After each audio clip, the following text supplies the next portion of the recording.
잠시 기도하겠습니다. 거룩하시고 자비로우신 하나님 아버지, 한 주간 세상 속에서 치열하게 살아가던 주의 백성들이 하나님 말씀 앞에 나왔습니다. 우리는 세상의 가면을 쓴 채 아무 문제 없는 것처럼, 괜찮은 그리스도인인 것처럼 이 자리에 앉아 있습니다. 그러나 주님, 이 시간 주님의 거룩한 말씀의 거울 앞에 우리의 영적 민낯을 정직하게 비춰 보이기를 원합니다. 주의 성령께서 이 시간 우리 마음의 빗장을 열어주셔서 오직 예수 그리스도의 십자가 외에는 소망이 없음을 고백하게 하여 주옵소서. 말씀을 대언하는 부족한 종은 십자가 뒤에 감춰 주시고 오직 영혼을 찌르고 쪼개는 하나님의 살아있는 말씀만이 온전히 선포되게 하여 주옵소서. 예수님 이름으로 기도드리옵나이다. 아멘. 할렐루야. 긴 장마가 시작하는 때인데 여러분들 건강 유의하시기 바랍니다. 우리 옆에 계신 분들과 인사하십시다. 참 잘 오셨습니다. 축복합니다. 고맙습니다. 여러분, 오늘은 우리 장로님 또 기도하셨지만 맥추감사주일로 지내는데요. 맥추감사주일은 대부분 한 해의 가운데쯤에 있기 때문에 그 해를 시작할 때를 뒤돌아볼 때가 있습니다. 과연 새해를 시작할 때 신앙적으로 어떤 결심들을 하셨고 이 반년이 지난 이 시점에 얼마나 지켜내고 계시는지요. 올해는 진짜 화내지 않고 부드럽게 말해야지 라고 결심하신 분들도 계실 테고, 또 올해는 스마트폰 보는 시간을 줄이고 기도를 더 많이 해야 되겠다 라고 결심하신 분들도 계실 것입니다. 또 어떤 분들은 올해는 안 좋은 나쁜 습관들을 끊고 말씀으로 단단히 무장해야지 라고 결심하시고 결단하신 분들도 계시겠죠. 크리스천으로서 수없이 다짐하고 유혹이 찾아올 때마다 마음의 브레이크를 밟아보지만 정신을 차려보면 어떻습니까? 여전히 똑같은 나의 모습, 똑같은 행동을 하고 있고 똑같이 후회를 하고 있는 나의 모습, 그런 모습을 발견하고는 하지요. 그때마다 고작 내 감정 하나, 내 습관 하나 내 뜻대로 통제하지 못하냐며 밀려오는 자괴감과 또 영적 무력감을 우리는 맛봅니다. 도대체 왜 우리는 잘 해보려고 하는데도, 신앙적으로 잘 서보려고 하는데도 매번 이렇게 실패하는 걸까요? 오늘 본문을 기록한 위대한 사도 바울은 로마 시민권을 가졌으며 당대 최고의 랍비인 가말리알 문화에서 율법을 엄격하게 배운 사람입니다. 바리새인 중에 바리새인이죠. 그리고 잘 알다시피 신약 성경 27권 중에 13권인가 14권 정도를 기록한 저자이기도 합니다. 그의 서신들은 예수 그리스도의 구속 사역이나 또 칭의, 또 교회의 본질, 여러 다양한 기독교 교회의 교리의 기초를 정립하는데 핵심적인 역할을 했을 정도로 이론에 정통하고 말씀대로 살려고 애쓴 그런 사람이었습니다. 그런데 그의 오늘 본문을 읽어보니까 놀랍게도 우리와 똑같은 영적 모순 속에서 괴로워하며 울부짖고 있더라는 것이지요. 오늘 이 시간 자꾸만 폭주하는 내 인생의 속도계 앞에서 절망해 본 모든 분들과 함께 성경이 폭로하는 우리의 진짜 민낯을 정직하게 마주해 보시기를 간절히 바랍니다. 여러분들, 우리는 내 의지와 행동이 안타깝지만, 비참하지만 일치하지 않을 수도 있다는 사실을 우리는 인정해야 합니다. 아니, 목사님 어떻게 그런 말씀을 하십니까? 저는 의지가 굳은 사람이고 내 인생 살면서 말씀대로 살아보지 못한 날이 한 번도 없습니다 라고 자신 있게 얘기하시는 분도 있으시겠지요. 그렇지만 우리가 분명히 사실 진짜 우리 가슴에 손을 얹고 우리 스스로를 한번 뒤돌아보면은 아마 이 사실을 인정하지 않을 수가 없을 것입니다. 어떻게 예수 믿는 사람으로서 그럴 수 있습니까? 그럴 수 있습니다. 아니, 그럴 수밖에 없습니다. 그 바울까지도, 그 위대한 바울까지도 자신은 선을 원하지만 정작 행하는 것은 악이라고 탄식하고 있지 않습니까? 우리는 스스로를 제어할 수 있는 썩 괜찮은 존재가 아님을 인정할 수밖에 없습니다. 여러분, 제가 수술 후 입원해 있을 때, 여기 구리병원에 있을 때 가장 입에 많이 올린 단어가 뭔 줄 아십니까? 다름이 아니라 고맙습니다, 사랑합니다, 미안합니다 였어요. 누구에게 이런 말을 했을까요? 제 아내에게 그렇게 얘기를 했습니다. 그런데 부끄럽게도 조금 전 고맙습니다, 사랑합니다, 미안합니다, 조금 전 그렇게 얘기했음에도 그때 제일 짜증나는, 많은 짜증을 많이 냈던 그 대상이 바로 제 아내이기도 했습니다. 그때는 이제 몸이 움직이지 않았을 때니까 하고 싶은 거는 많은데 제가 원하는 대로 되지 않으니까 짜증이 날 수밖에 없었던 것이죠. 코 좀 긁어주세요. 여기? 아니 그 옆에? 아니 그 위에? 머리 좀 이렇게 가려우니까 긁어주세요. 아니 왜 그쪽이야? 이쪽 편인데.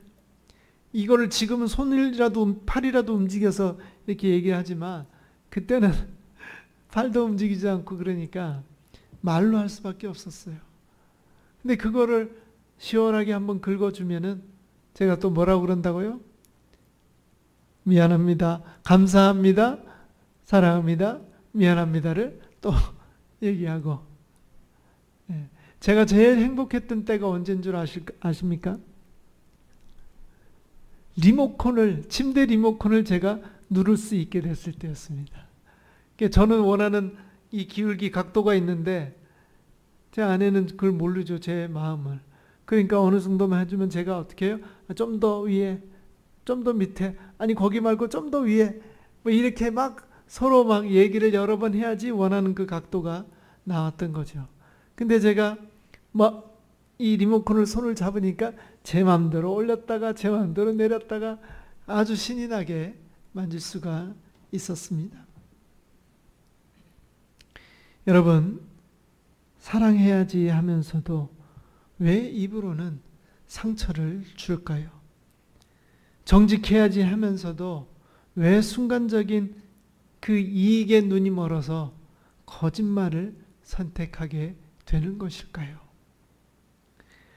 심리학에서 자아-고갈 이론이라는 것이 있습니다. 인간의 의지력은 무한하지 않고 스마트폰 배터리처럼 쓰면 쓸수록 방전된다라고 하는 이론입니다.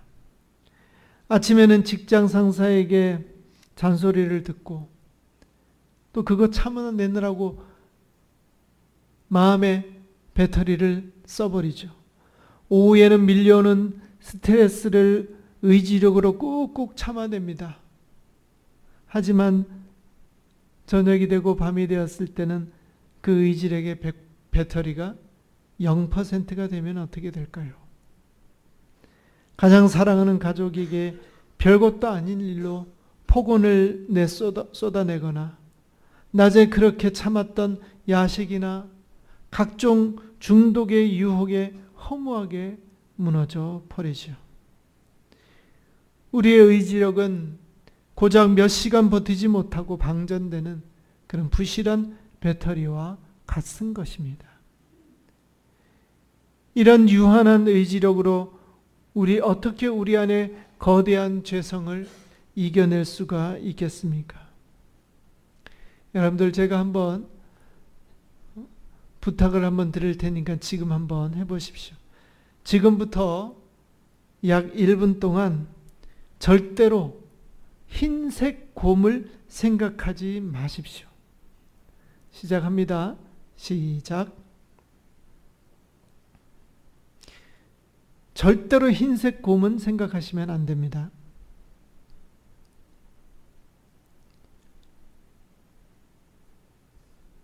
조금 짧게 줄이겠습니다. 제가 이렇게 말씀드리면 여러분의 머릿속은 온통 흰색 곰으로 가득 찼을 것입니다. 생각하지 않으려고 발버둥 칠수록 흰색 곰은 더욱더 뚜렷하게 떠오르게 되는 것이죠. 실제로 하버드 대학에서 실험했던 내용입니다. 우리의 영적 상태가 이와 같습니다. 미워하지 말아야지, 시기하지 말아야지, 음란한 생각을 하지 말아야지 하고 내 힘으로 죄를 억누르고 억제하려고 하면 할수록 기이하게도 내 내면은 그 죄에 대한 갈망으로 더 뜨겁게 불타오르는 것이죠. 다 함께 오늘 본문 19절 말씀 한번 읽어보시겠습니다. 19절입니다. 시작. 내가 원하는 바 선은 행하지 아니하고 도리어 원하지 아니하는 바 악을 행하는도다. 아멘. 사도 바울은 이미 2000년 전에 자신의 온몸으로 겪으며 탄식하고 있듯이 저와 여러분들도 이 사실을 인정해야 한다는 것입니다. 아니에요. 그렇지 않습니다. 여러분들, 우리가 정말 가슴을 손으로 얹고 생각한다면 내가 하지 말아야지 하는 것들 사실은 많이 하고 있었구나 라며 인정할 수밖에 없게 되더라는 것이죠.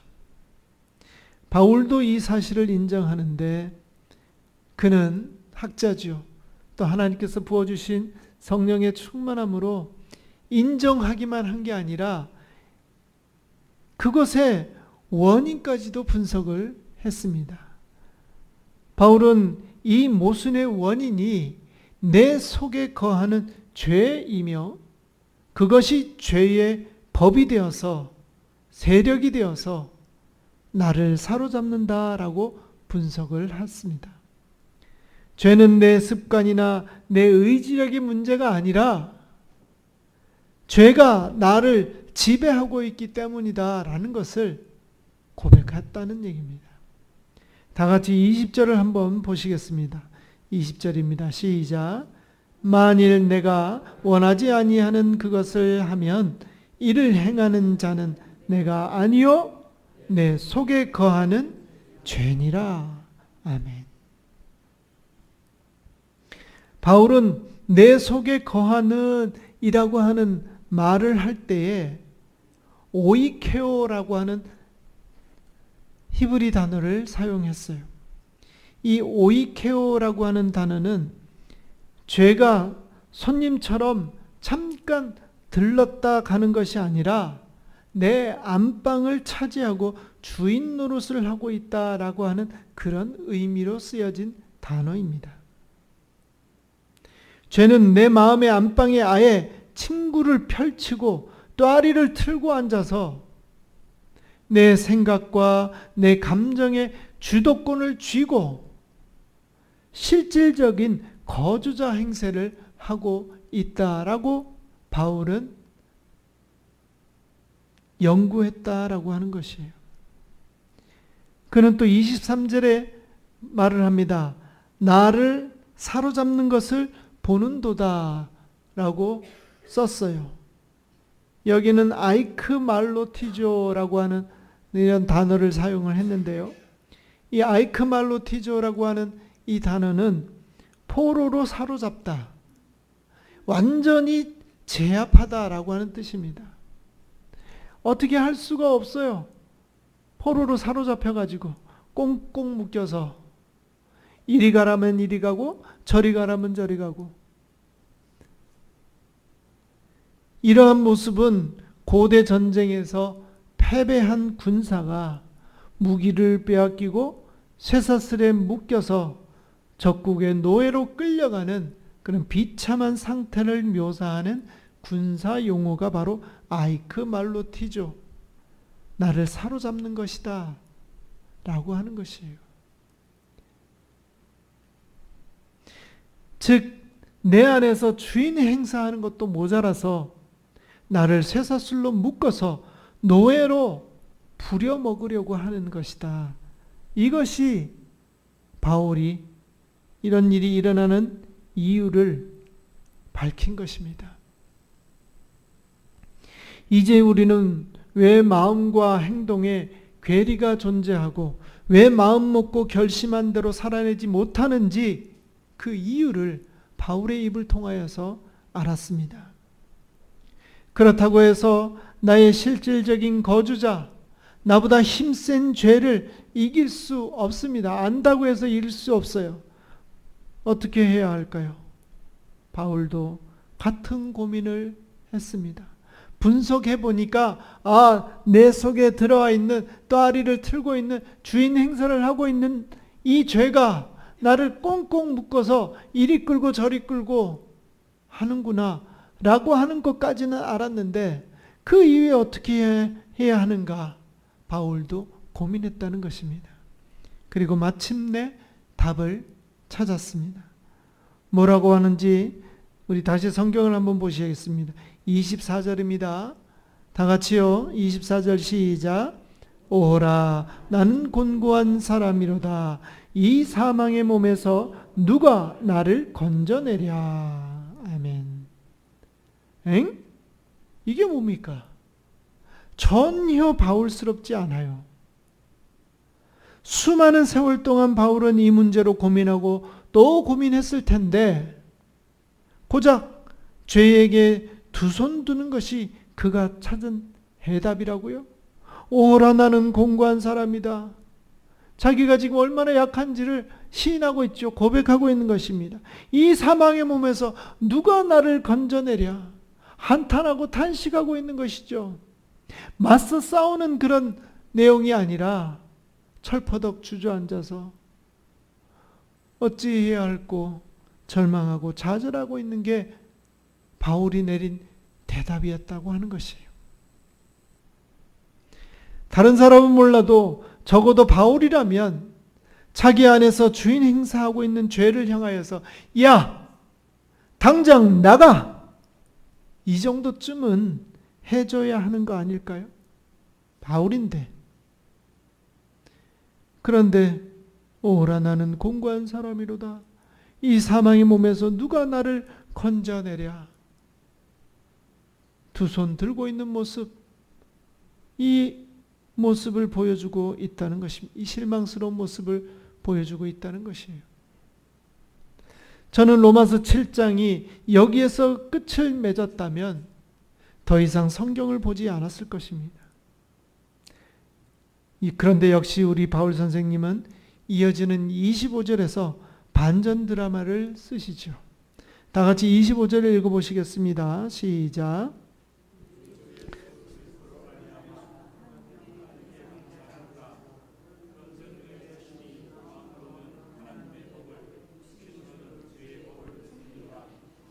아멘. 영적 절망의 끝에서 누구를 찾아요? 예수 그리스도를 찾고 있는 것입니다. 예수 그리스도야말로 유일한 해답임을 그 자리에서 선포해버리죠. 오라 나는 공고한 자로다. 내가 할 수 있는 것은 아무것도 없다. 땅에 철퍼덕 주저앉아서 자기가 할 수 있는 것은 아무것도 없는데 가만히 보니까 예수님은 하실 수 있더라. 예수님이 답이구나.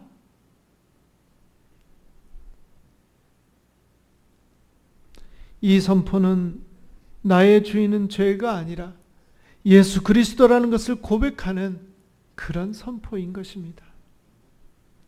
바울은 24절에서 곤고한 사람, 나는 공고하다라고 할 때 이 공고라는 단어를 사용하는데 이 곤고하다는 말은 비참하다, 파선당했다.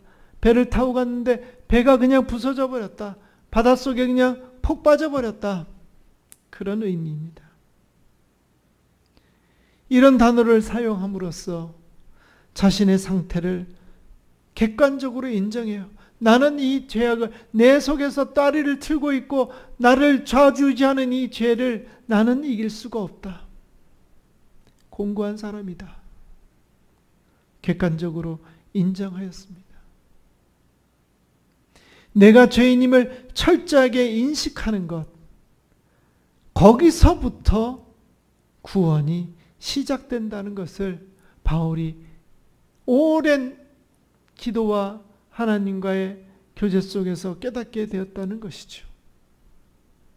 본인이 스스로 구원할 수 없음을 깨달을 때 비로소 구원자를 갈망하게 되는 것입니다. 예수 그리스도를 그제서야 비로소 갈망하게 되는 것입니다. 오늘 우리 다시 한번 가슴에 손을 얹고 생각해 보십시다. 나는 과연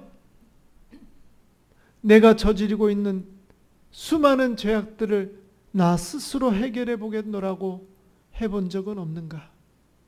그거 이겨보려고 해본 적은 없는가? 미안합니다만 바울은 없다는 거예요. 내가 할 수 있는 일은 없다. 누구만이 가능하시다? 예수 그리스도만이 가능하시다는 것을 그가 고백하고 있는 것입니다. 내 힘으로 거룩해지려는 종교적 피로감을 내려놓으십시오. 우리는 율법 앞에서 철저히 곤고한 죄인인 것입니다. 이 한 주간 내 안의 무력함을 숨기거나 포장하지 마시고 바울처럼 솔직하게 하나님 앞에 탄식해 보시기 바랍니다. 주님, 저는 죄인입니다. 저를 살려주십시오. 저를 건져주십시오. 그 탄식의 고백 위에서 비로소 우리는 살아계신 예수 그리스도의 손을, 그 내미시는 그 손을 볼 수가 있고 잡을 수가 있게 되는 것입니다. 이 그리스도의 은혜와 능력을 믿으시고 하나님 앞에 철저히 낮아지는, 겸손해지는, 솔직해지는 저와 여러분들 되시기를 주님의 이름으로 간절히 축원합니다. 주님, 저희는 죄인입니다. 이 탄식의 자리에서만 구원의 빛을 볼 수 있음을 오늘 깨닫게 하여 주셨습니다. 아천의 모든 교우들이 이 자리에, 그 탄식의 자리에 있게 하시고 그때 주께서 어김없이 찾아와서 저희를 구원하여 주시옵소서. 감사드리며 예수 그리스도 이름으로 기도드리옵나이다. 아멘.